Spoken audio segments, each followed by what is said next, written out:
बिस्मिल्लाहिर्रहमानिर्रहीम। मैं हूं डॉक्टर नवीदुल हसन सैयद। मुल्क किसे कहते हैं? मुल्क कागज पर बना कमरा नहीं होता।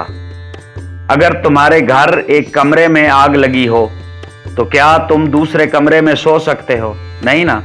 अगर तुम्हारे घर के एक कमरे में लाशें सड़ रही हों तो क्या तुम दूसरे कमरे में इबादत कर सकते हो? नहीं ना। अगर हाँ तो मुझे तुमसे कुछ नहीं कहना। मुल्क कागज पर बना नक्शा नहीं होता।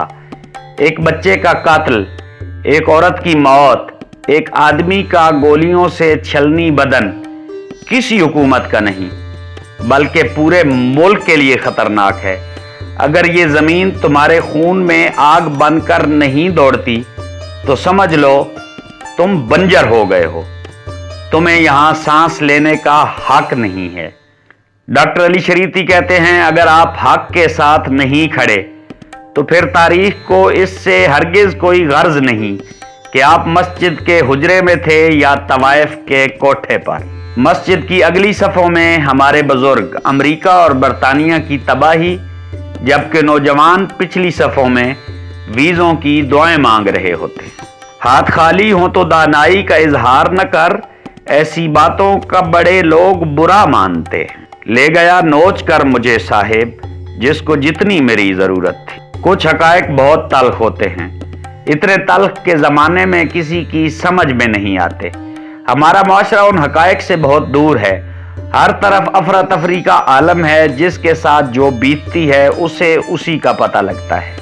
बाकी सब दूसरों के लिए एक तमाशा होता है।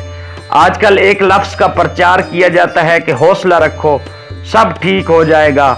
बस हर तरह की मुश्किलात का हल इसी एक लफ्ज में पोशीदा है।